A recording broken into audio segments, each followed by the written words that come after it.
Now, welcome to another episode of What the Fuck Do You Do? Justin's missing today, so we got the OG boys. It's me, Shrey, Travis, T. Foxy in the building. And our topic today, what the fuck do you do when you're in a rut? Trav. It's a great question. Yeah. Let's define a rut. What feels like a rut? I think a rut can be you're just not feeling good.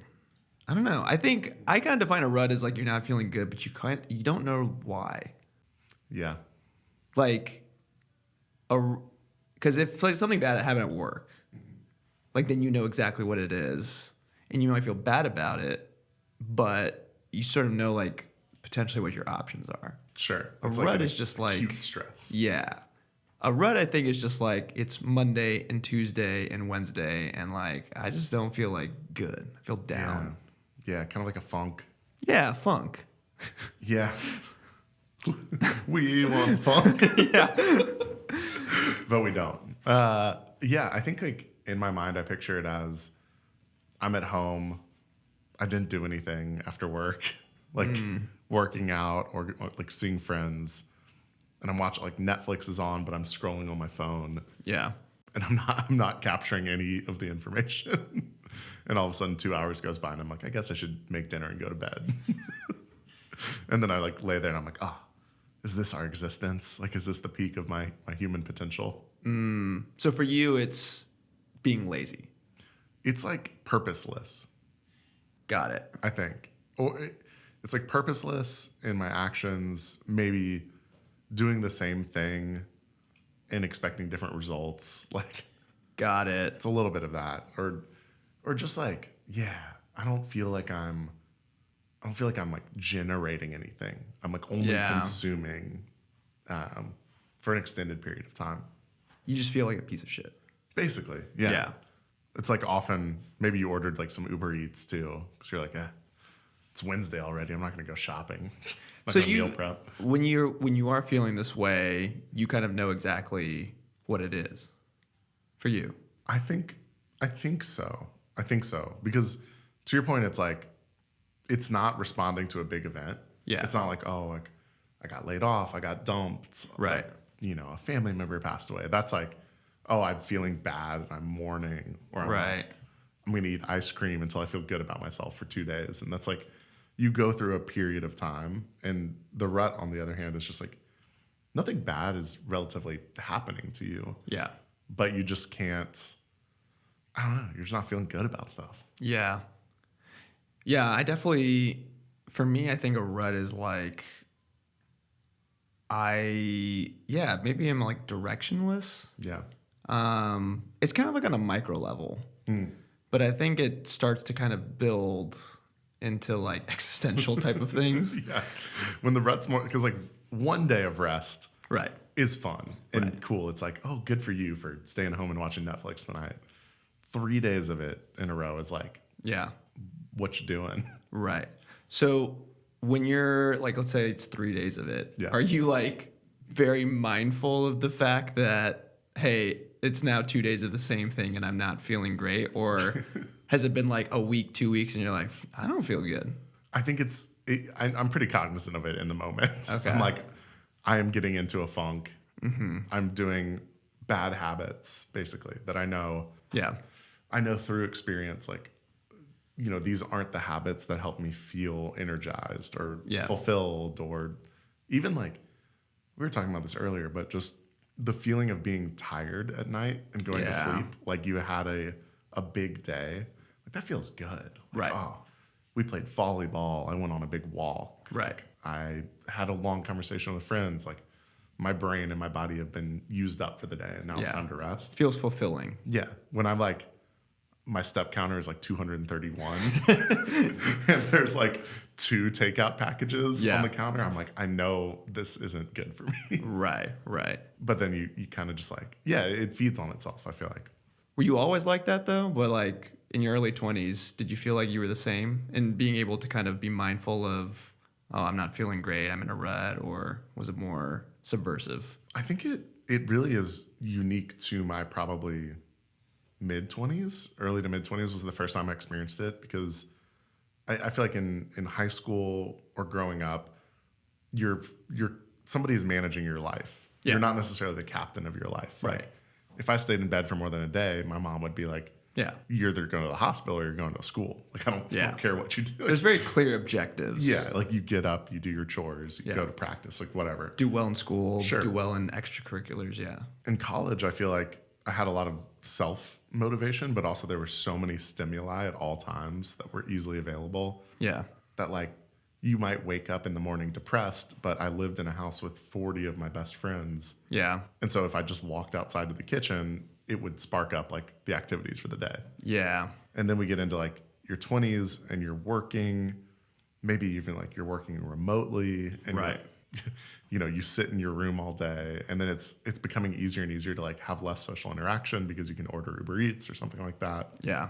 And I feel like that's when it first kind of started, is like when I would purposefully isolate myself, but without a lot of, like, I'm going to draw tonight, I'm going to read tonight, I'm going to do something interesting. Then it's like, you're like, what the fuck am I doing? Well, I think also COVID kind of messed a lot of that up. Yeah. I feel like in my personal experience before COVID, like, naturally it was just being social and doing a bunch of stuff. But with COVID, like, all the technology and conveniences are there to just live life in your home if you want to. Yeah. And not really have to put any effort. Yeah. And it's so easy to distract yourself from, like, real feelings. Yeah. And just live in, like, mediocrity, basically. Yeah. And I think that really fucks me up. Like, Louis C.K., I don't think we're really allowed to like Louis C.K. that much. Yeah. Still. You can like whoever you want. It's true. Publicly. I don't endorse him. Right. I guess. I don't know. Let's get spicy. Louis did nothing wrong. You heard it here first. But he had this, I feel like there was this one interview he did on a late night show that has always stuck with me a lot, where the question was like, why don't, I heard through an interview that you don't let your daughters have cell phones, and they're like 10 and 12 or something like that. Yeah. And so they're like, why is that? And he was basically talking about how life is like big peaks and valleys. Yeah. And being bored is like part of that. Like being bored is part of the human existence, and it forces you to be creative. It forces you to, like, get out of ruts. And the influence of phones on our lives is that, like, when we're at the highest of the peaks, you take out your phone to take a photo. Yeah. Where you're at the bottom of, like, your pain or, like, loneliness, you take out the phone to scroll Instagram. Yep. If you're bored on the subway or in line, you're scrolling mindlessly on your phone. And instead of having these, like, really cool peaks and valleys that are, like, the beauty of life, right, you're just coasting in the middle. You're not really, like, experiencing anything to its fullest. And I thought that was, like, a really powerful way to describe it. And that's what I feel like a rut is. I'm just like, I'm not feeling anything. Yeah. Interesting you bring that up, because I actually have a slightly different perspective on, like, the highs and lows. Yeah. I actually think we shouldn't be experiencing as many acute highs and lows as we should be. Right. But I think we seek out pleasure, and I think every time you seek out pleasure, there usually is a cost of, there will be, like, some pain. So, like, substances, sure, food, drugs, whatever, they can give you immense pleasure in the moment, but then there's usually an acute low that follows it. Right. Like, nothing is ever free of, like, oh, I felt great. Like, I took this thing and I felt amazing, and now, like, I don't have any repercussions. I had the biggest meal of my life. Yeah, exactly. Now I feel really full. You get drunk, it's awesome, and then the next day you feel hungover. Yeah. It's pretty shitty. And I feel like the middle is actually, like, kind of, like, at peace and content. And sometimes that is, you're just with your own thoughts, and could be viewed as bored. But it is maybe like a feeling of, like, calm. I don't know. I don't know how to describe it, but I feel like sometimes the middle can actually be, like, really good. Yeah. It can be good. Or, like, you feeling when you were saying, when after a day of, like, doing all these things. Right. It's maybe not like you took Molly, but it's a feeling of, like, I feel like good. Yeah. Contentment. Yeah. Like that. Okay. That's the feeling of, like, you're sitting in the park on a nice day. Yeah. And you're not really doing anything. You're just like listening and people watching, but you're feeling like zen. Yeah. Feeling somewhere in the middle. Right. I don't think that's bad. Right. But I think when you decrease the potential of your feelings for Like suppressing quick hits of Yeah. like dopamine or serotonin, whatever the chemical is activated when you open your phone. Yeah. 'Cause there is some sort of chemical that does that. Yeah, it's almost like you're just distracting yourself from the way that you feel. Yeah. Versus like actually processing your thoughts. Addressing it. Yeah. Like Yeah. maybe the underlying cause is like, oh, I'm not really feeling fulfilled in work right now. Right. But I don't that's want not to think about it. Yeah, and so I just don't want to think about it. So I'm gonna Yeah. go home and like play Switch all night. Or, Right. You know? And like that's such a big thing. Like Yeah. if you truly do realize you're not fulfilled at work, you gotta like start looking for jobs When I'm gonna talk to or somebody change your about career entirely. It's Yeah. like I don't want to deal with that. Yeah, it's like it's scary to look at that low because it's Yeah. risky and the feelings scare me, and so it's like, oh, then I'll just do the really easy thing, which is like make all of my decisions feel painless. You know? Right. Right. Yeah. So I don't know. It's like that artificial middle that you create. Right. So, okay, when you are feeling down or like in a rut, do you go through steps? Do you have like, okay, I'm not feeling good, so I'm going to start doing X, Y, and Z? I think that, yeah, there's a couple ways. Like when I first experienced this in my like early 20s, I was like, what the fuck is this? Like, why could I not get off the couch for like 5 days? Yeah. Like, I'm a perfectly abled, fun loving person, you know, and my friends are doing activities. Like, why did I just watch How I Met Your Mother in its entirety for 3 days? Like, Yeah. what's wrong with me? And so I first did like cognitive behavioral therapy, where they're basically like build up healthy habits in kind of like you start small and then you get bigger and they layer on each other. And all of a sudden you're like doing things that make you feel good. Right. And that's like a counteract. And that's kind of how you counteract like depression, I think, in some ways. And so I know those for myself. I'm like, oh, sunshine, that makes me feel better about myself. Like Yeah. quality conversations, like feeling affirmed, like learning new ideas. Like those are all things that like make my brain feel happy. Yeah. And so I know that I need to do those. I think the hard part about being in a rut is the like inertia. Yes. Even though I've been told I use the word inertia incorrectly. I think that's right. Okay. Yeah. There's like a weight to your action. You're like, oh, Yeah. I've been here for so long. Like, I know it would feel so good to walk around the park, but like, should I do it? I totally feel that. Yeah. There's days where I've been like lying down and I'm like, I know I need to just get out of this apartment right now. Yeah. But like, it's for some reason very hard. It's super hard. Like, I gotta get up. It's very easy to just like, well, I'll just watch like another episode and then I'll do it after. Right.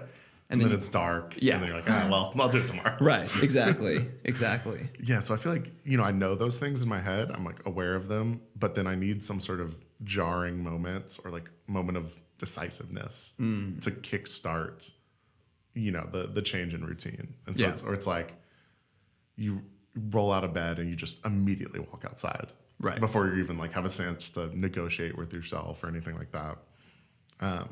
But I don't know. I feel like I've gotten better at it over the years. I think understanding the things that do make me feel happier is helpful. Because then I'm like, oh, I know even if I don't have like the perfect day, I can do one of those. And I've gotten out of part of this rut or something like that. Right. What's your strategy? I think it's very similar. So I think being in the rut, inertia, I think, plays a part in both ways, in that like the rut can start very microscopically small, and then if you don't really do anything, it just kind of gets a little bit bigger, and then, like I said, it gets more like existential. Like, oh, I don't hate my job, or I'm not happy with something about myself, or something like that. I try and start small. Like, maybe it's time to like eat some better food. I think that's a big one. I think, okay, I've been on the internet a lot. Like, get off of that. Go outside. Take some walks. Cleaning actually helps. Cleaning does help a lot. Like, actually, super true. Yeah, like reorganizing my bed or like just making things cleaner, and like it feels like you're decluttering something in your mind as well. Shrey's minimalism school. Minimalism, yeah. Minimalism consulting business. How could you have clutter if you have no belongings? You will never experience pain ever again.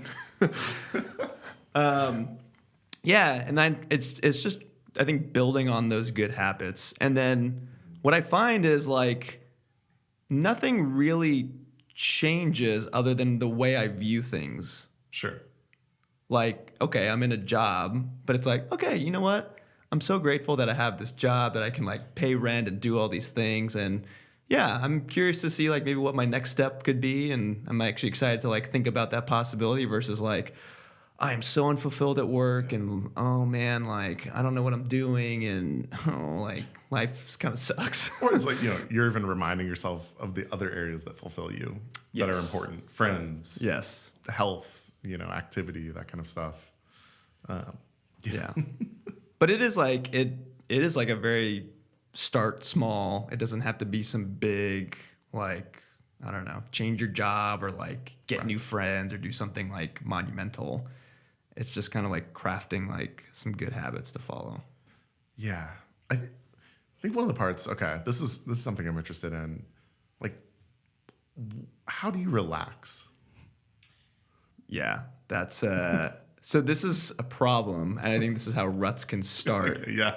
Which is if I've been doing some good habits for some time, I'll be like, oh, you know what? You've been doing a good job. Like, go get like that junky burger and like let's watch some Netflix. Like one day is not gonna hurt. This is a good callback because for many years in our friendship, every Friday you would text like a picture of you with a cocktail and be like, Shrey earned this. Yeah. And it was literally like, it was that mindset. It was funny. Yeah. Yeah. But it was kind of like, if you Monday through Thursday, like, I don't know, I was feeling good. It's kind of like, oh, what's like one dabble in this like bad habit that's going to be bad. And then I think doing it once is not going to make you feel bad. So then I trick myself into thinking like, okay, I was able to do it once. I could definitely do it again because I still feel good. Yeah. And then the inertia starts working against you. Right. So it's, I guess in terms of relaxing, what I have done in the past is I get like way too comfortable with like, I'm going to lie on my couch. I'm going to watch a bunch of Netflix. I'm going to order some bad food. And this is going to be great. And I can do this once and it'll be fine. And then I kind of realize, no, I'm kind of going backwards a little bit and stumbling. Yeah. But yeah, I don't think we really know how to relax. Like, no. At least in Western, or at least New York, Western busy society. Right. Like, one, relaxing makes you feel FOMO. So you're already, if you're like saying no to plans, you're already feeling some sort of bad way about yourself a lot of the time. Like, I think it depends, introvert, extrovert, that kind of stuff. But yeah, I feel like when I'm like, oh, how am I going to relax? I'm instantly thinking of things that I know aren't good for me. Yeah. And like, I'm almost like sabotaging my own happiness. Yeah. And like, yeah, I don't think we have the right definition of relaxing at this point. Yeah, I feel like I've always associated relaxing with comfort and pleasure. Yeah. But it's not, they're not healthy. And I think there are things that are taking a walk, I think, is relaxing on your own. I don't think to do that. Right. I think to lie down. So I think part of it is like, I don't know, maybe we need to split up what is like our mental exhaustion and our physical exhaustion when we think about like what we need in the moment. Because it's like, if I have a long day at work, I'm mentally exhausted, but I treat myself like I'm physically exhausted. Yes. I'm like, oh, I need to lay down. I need to like, put a cold towel under my head and spoon feed myself cereal or some shit like that. Right. And it's like, no, if I ran a half marathon, I should do that. Right. But instead, like, I should be more active. Like, I should get different parts of my body engaged. I don't know. I think it's like, I don't think I do a very good job of understanding what my body is telling me in the moment. That I don't think anybody does. Yeah. I do feel like it's weird because like a vacation when you're supposed to relax, right?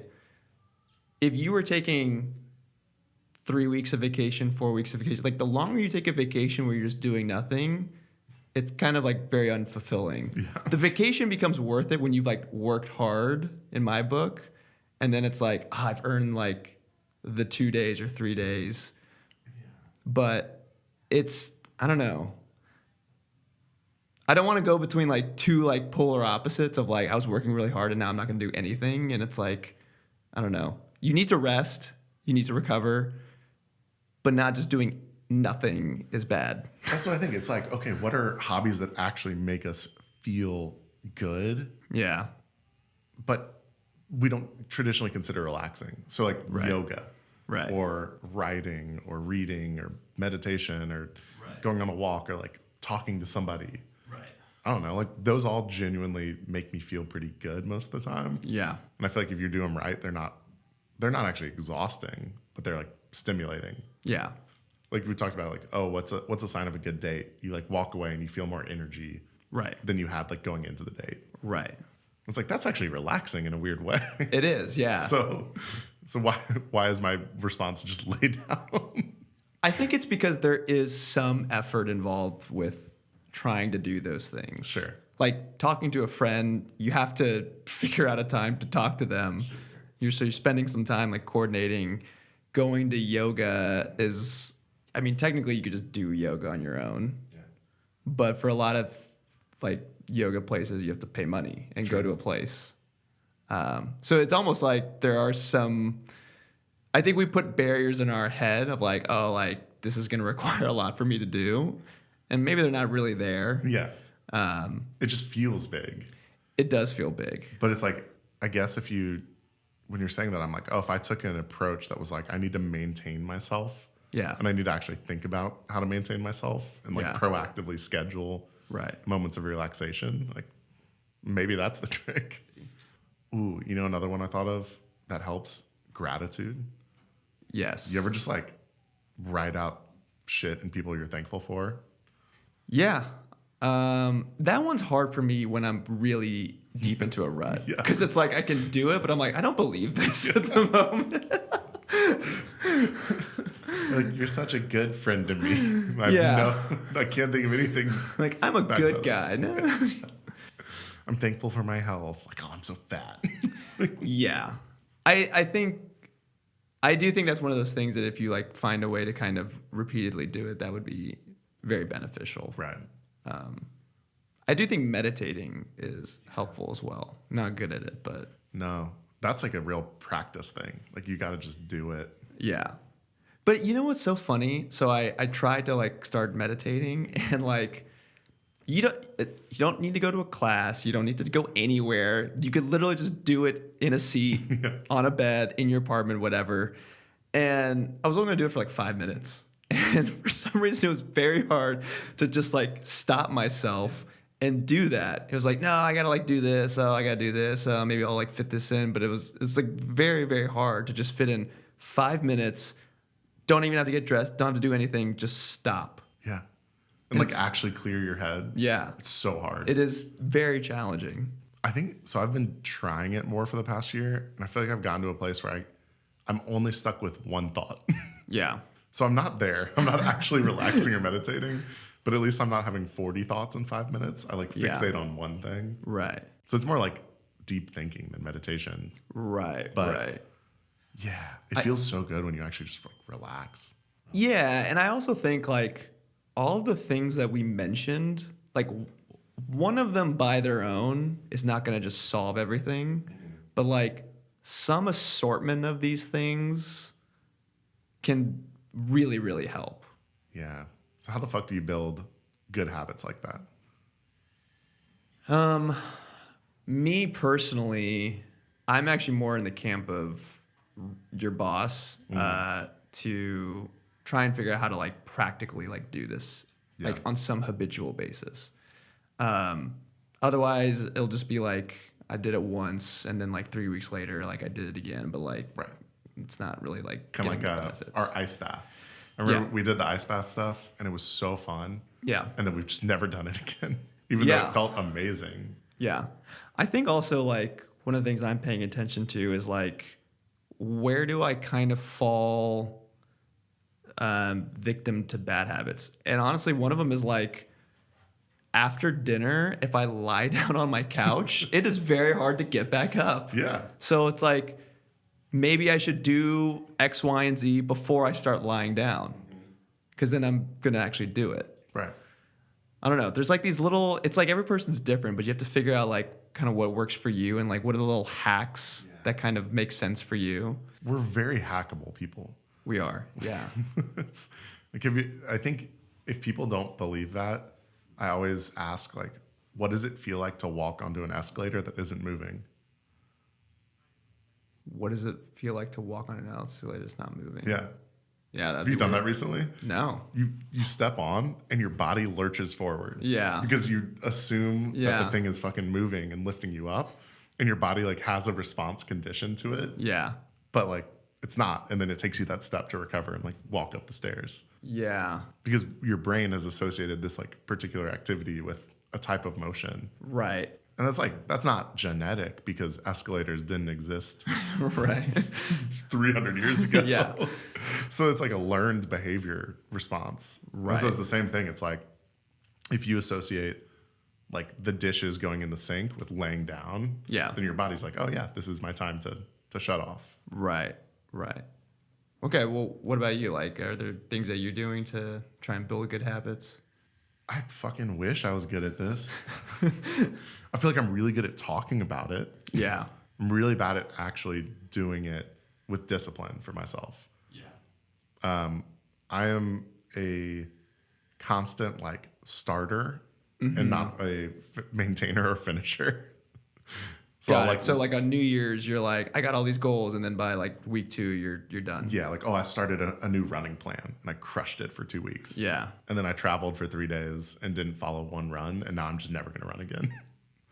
Okay, so it was the fact that something came up that sort of broke up the routine that you were trying to get going. Yeah, as soon as it became like complex, then I just couldn't, follow through with it.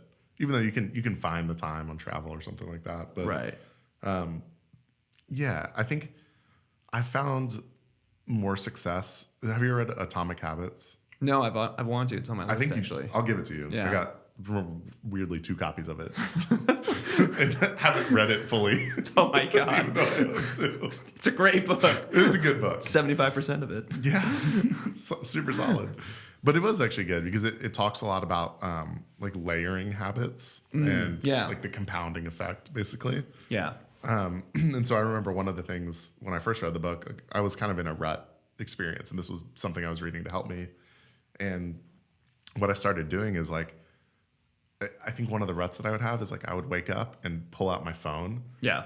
And then scroll and read my emails and my Slacks and my texts. Yeah. And then it's like 30 minutes. And then I'm like, I don't really want to go work out now. I'm tired. I'm already stressed out.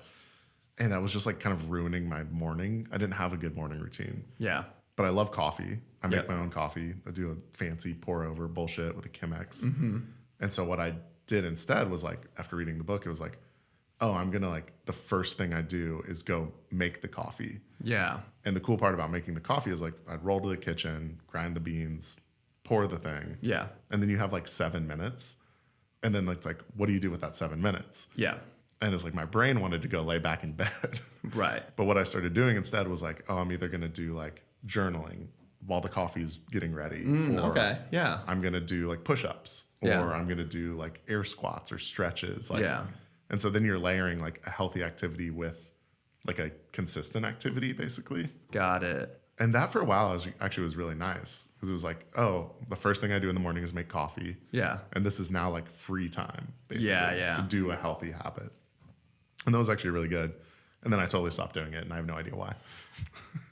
Yeah, it's tough. I do think what gets a lot of people tripped up, me included, is like not understanding how big of an ask something could be in terms of building routine.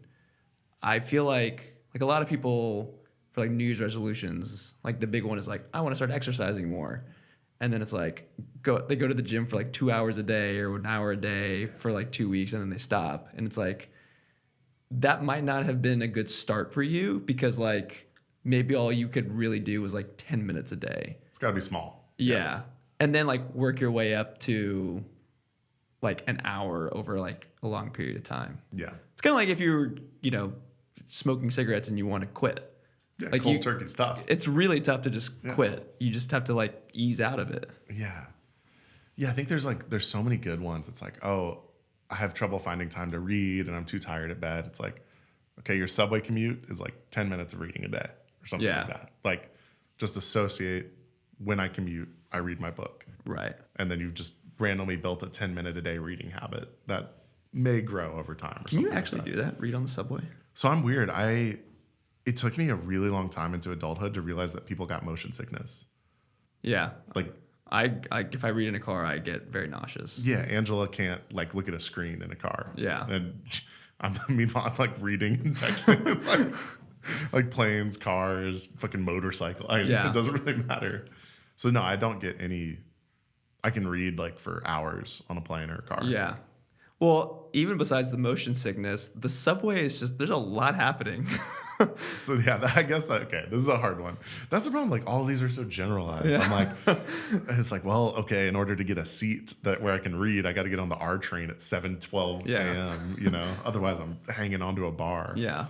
And I actually tried because I used to be like, I'm a subway reader, and then you're like squeezed onto a train at 8 a.m. with a book like this. Yeah, yeah.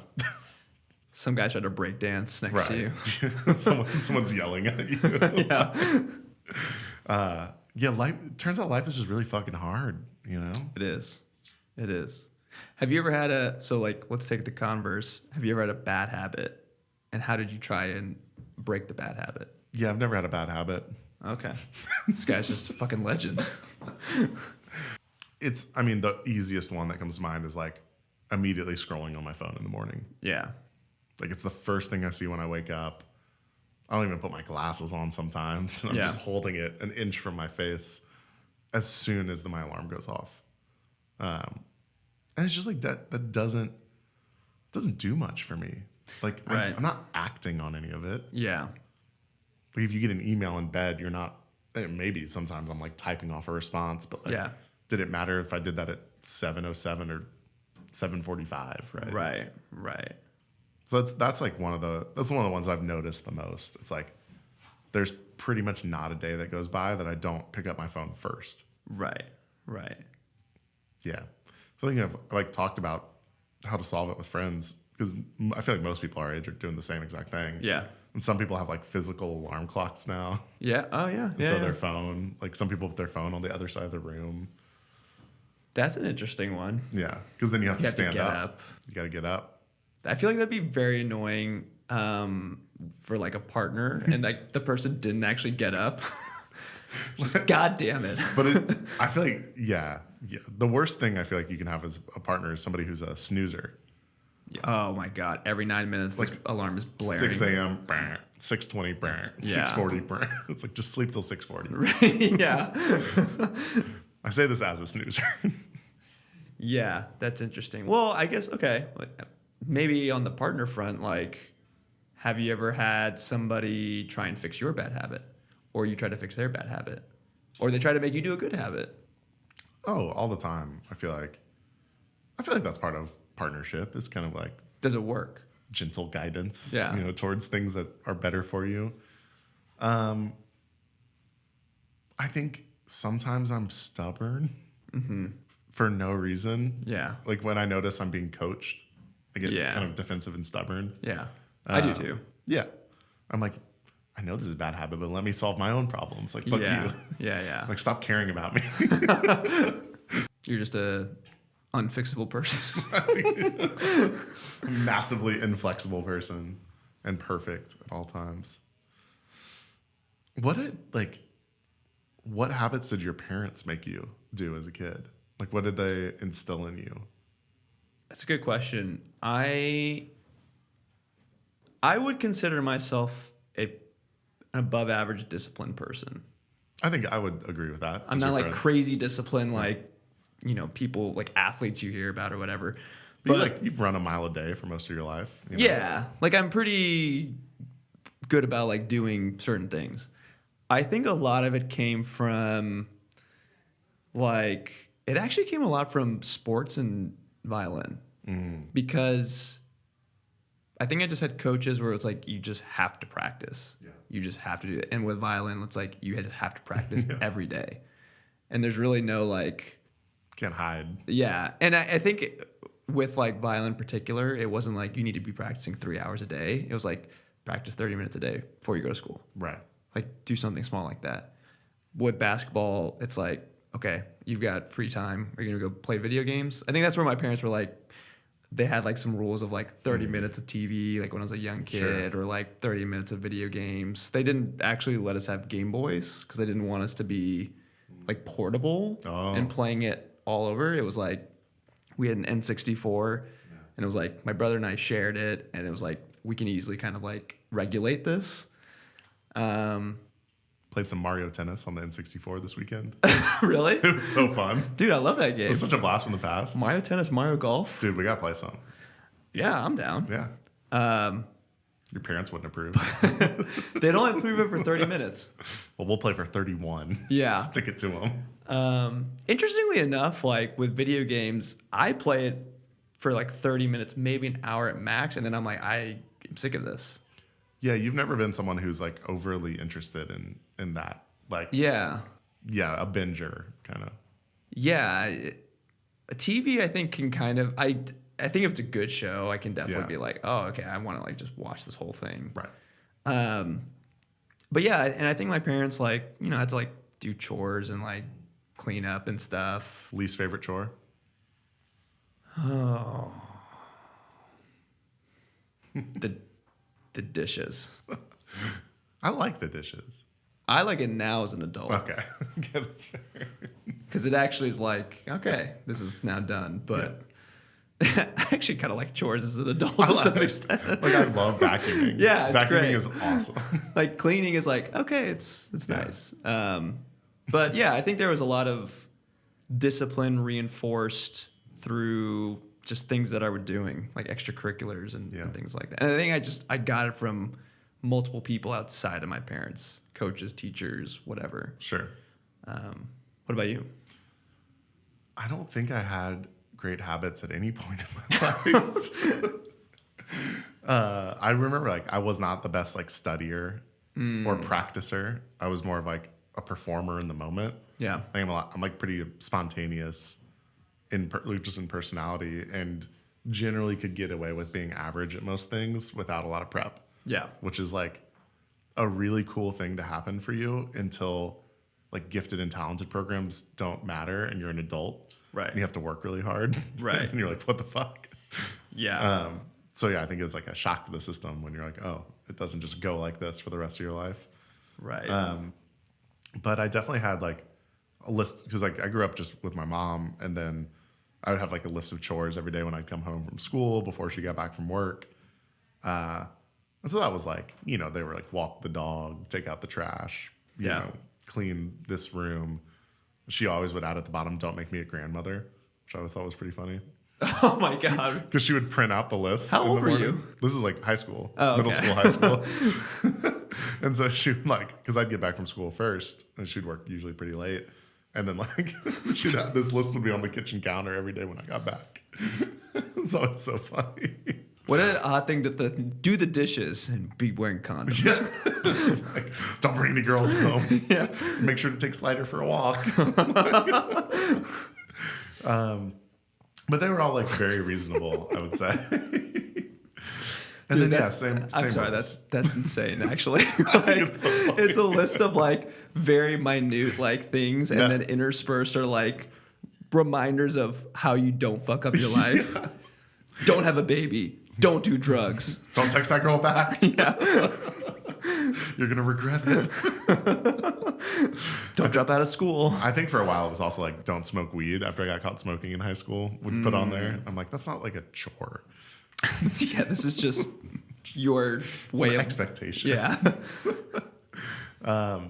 Yeah, but then I think outside of that, we had the normal ones like no TV during dinner was a big one. No like video games after 9. I don't know. They were like pretty real. And generally, though, I was the same way. Like, I liked reading and I liked being outside. And, like, video games were, like, fine for a little bit. But TV was, like, maybe I'd watch one episode of something every once in a while. But generally, it was, like, go to school, go to practice, play with friends, read, you know, whatever. It was pretty good. But, yeah, I think it definitely made me less disciplined, though. Yeah. Because I didn't really have anything I pursued as a kid that required a lot of practice. Yeah. You were able to kind of just coast. I'd play like 3 or 4 sports averagely. Yeah. But I wasn't like on a travel team for one or... You never got like good at anything. You know what's interesting? I was actually talking to a friend about this because I guess there's people who were like the top of their class or like the best at something in high school. And then they get to college and they kind of find out like, oh shit, I'm not the smartest person. Yeah. I'm not the best at whatever, the sport or anything. And it's like almost a shock to the system. And they kind of go like haywire almost. But I feel like, I think I got good at things, but I was actually never the best. Like I was good at basketball, but I was never the best basketball player. Right. I was good at violin. I was never the best violinist. I was good at school. I was never like valedictorian. Sure. And I guess there was always like some level of maybe like implied competition that was always there of like, you're still not like good enough. Which is like part of like discipline, right? Because like if you're like so good, then you just rest on your laurels. Well, it depends like what your objective is.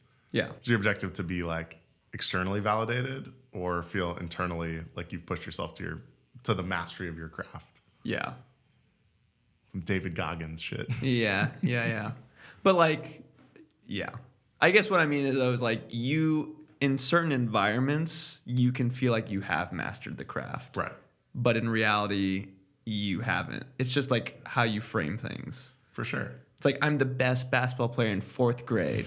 But when I go play with the 5th and 6th graders, I'm not. Dude, I actually think it was one of the worst things that we did as a like Western society was like gifted and talented programs. So we basically just told like a quarter of the population that they were like special. Yeah. And it turns out like that doesn't matter. My mom actually like pulled me out of gifted and talented in elementary school. Because she was like, my brother was in it. Right. And I think she was like, all they do is just give you like more homework or something, but it's not like, there's nothing actually behind this. Right. You're not doing some like special projects or like that improve your creativity or something, or learning about real estate in 3rd grade. No. You're just doing the same thing, but just more of it. Yeah. Oh my God. But the competitions that were great were like the Scholastic Book Club stuff. Yeah. I was like, I'm going to read 61 books before anybody else does. Like, fuck you guys. I'm not going to comprehend anything. Yeah. Okay, well, so that's interesting. Like, do you feel like you're able to build good habits based off of things that you really enjoy? Oh, yes. I think you're getting at something here, which I was trying to think about earlier. One of the best ways for me to build positive habits is like social shaming. So, okay. If there are social repercussions to me not doing an activity, I am way more likely to do it. And so one of the things I found that's actually good for me is like scheduling workout classes with friends.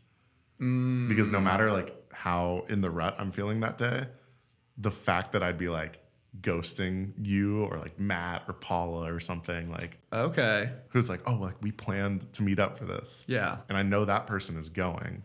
So if I don't go, like not only is it a bad health decision, but I'm like letting a friend down. Okay. And maybe in like maybe that's not the most healthy way to build the habit. Yeah. But it's a good like ass kicker for me. So there's an accountability. External accountability. External accountability is huge for me. Got it. So if we took that same example and say you and I scheduled a weekly workout class for the next 3 months. Right. Would you be able to uphold it if you knew I was always going to go? If I knew you were always going to go, probably. Okay. But then it's like the first person to crumble. It's all gone. It's all gone. Yeah. I got a doctor's appointment or something, I mean, it's kind of the same way. It's like, even with the pod, we've been doing this for years. Yeah. Like, I've noticed, like, as soon as we skip one Monday morning, breaks the momentum. Yeah. We missed like 3. Yeah. And it's like, oh, I guess it's okay to skip this, you know? Yeah, it's not. It's never okay. I think part of it is like you can get really far into a habit like that and probably need to take a moment to reevaluate whether it is a good habit. Right. Or like the right way to use your time or something like that. Yeah. But yeah, I think it's like for me having an accountability buddy or like external accountability, massive. Yeah.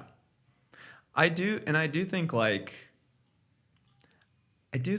in terms of like choosing good I think there's generally like good habits that you should do that are maybe like more factually based, but then there's some like you don't need to do it if you don't actually enjoy it or because other people are doing it. Right. It's like if you don't like coffee, you don't need to go on coffee walks or make coffee or like have this like I should be doing this. Right. It's like choose something that you actually like feel like you can commit to and be excited about. Because like for other people, replace like us talking about walking with like drawing or journaling or painting. Like those just aren't things I've ever really been any good at or done regularly. And so more physical stuff generally brings me more joy. But yeah, man, like kissing the homies goodnight. Do we still got to do that every night?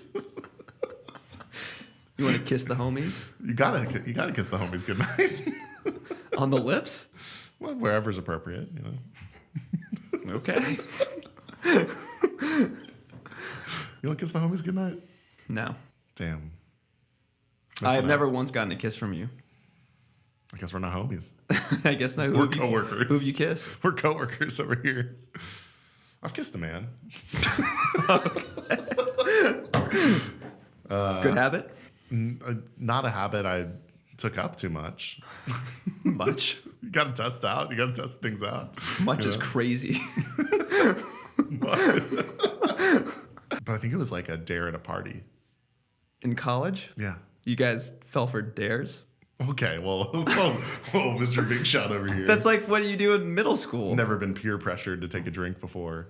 I have in high school, but not in college. Oh, in college I got peer pressured to drink. See? I'm not kiss another guy. No, what's wrong with it? There's nothing wrong with it. Just for the record. I almost got you. But there's something wrong with feeling you have to do it because other people wanted you to, not you didn't want to. No, I think it was like a harmless at a theater party, and it was like, you know, everybody's doing it kind of thing. I was like, well, that was funny. Why am I not surprised that this was at a theater party? Yeah. Is it the Taylor Swift song, like, or is it Katy Perry? Like, I kissed a girl and I liked it. Yeah. Yeah. I kissed a guy and I didn't really like it that much.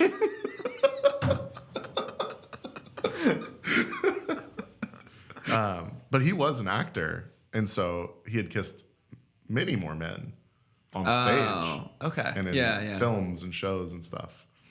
And so that's also like, I feel like that's such an interesting part of theater that I would like to understand better is like how somebody can separate making out with their co-star in like a movie with their like home life.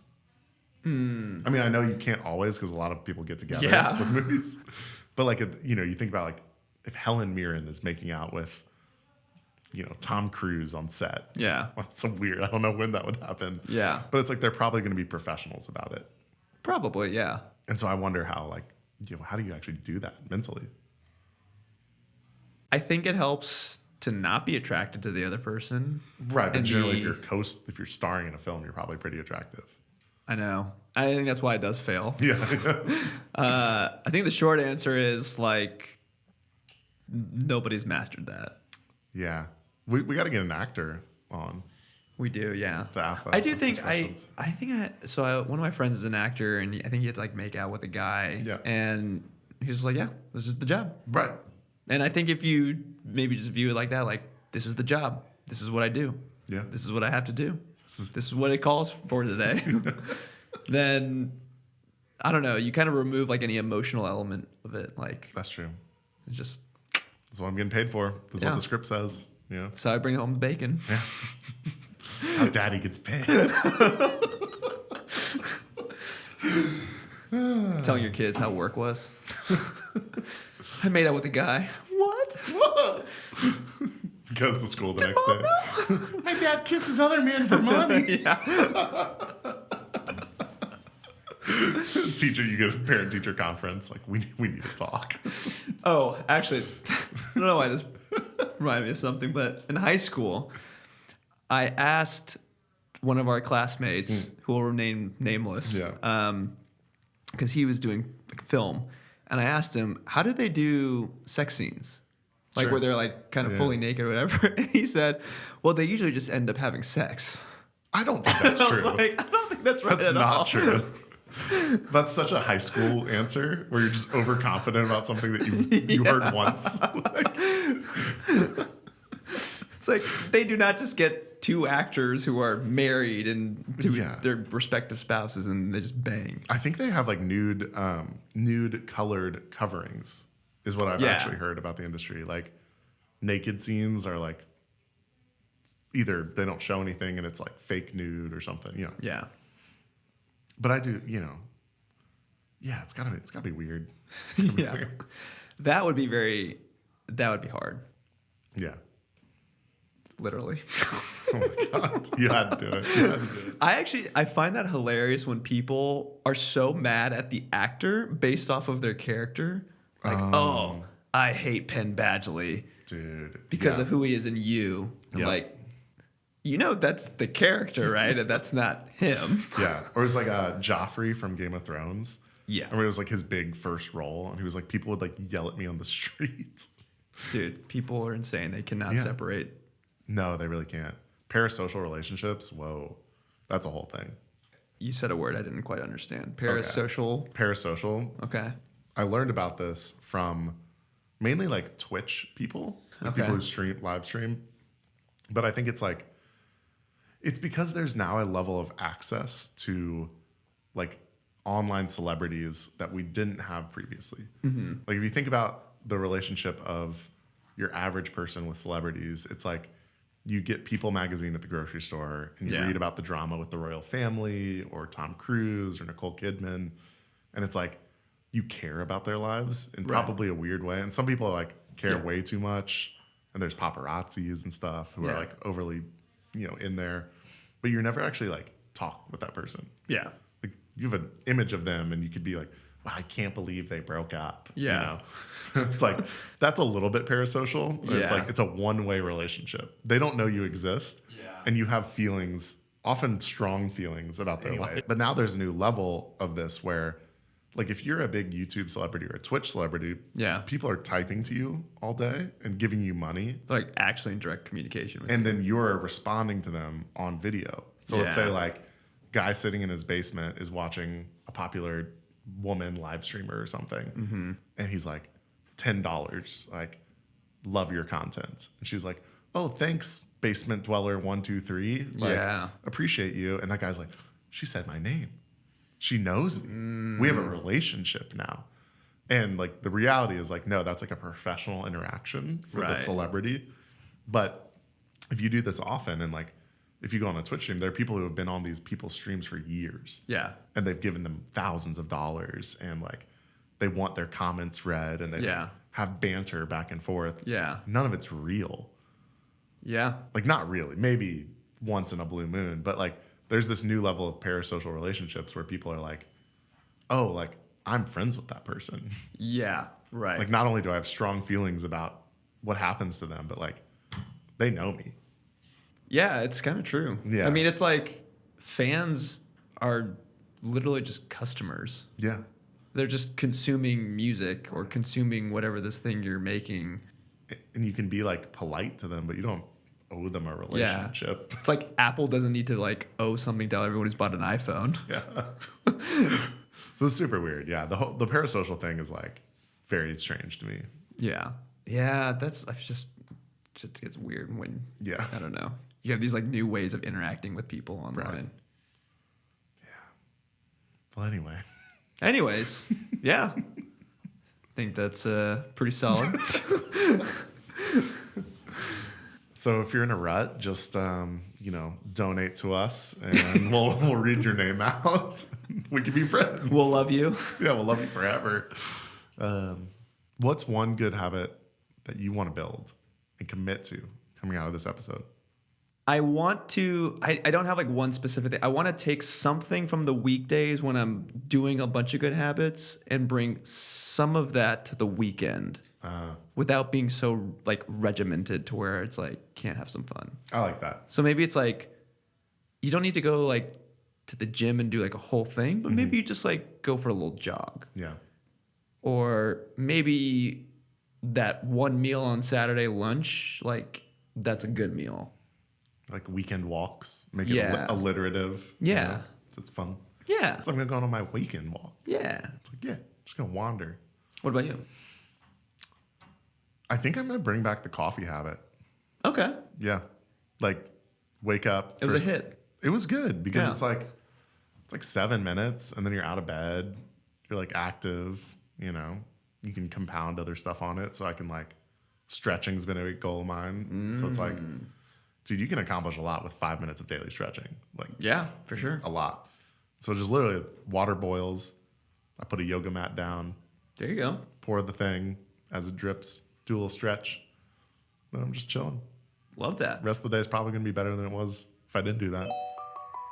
Love it. That's a good one. Yeah, that's an easy one. Easy peasy. Awesome. Yeah. I think we're set. All right. We're going to be fucking great humans after this.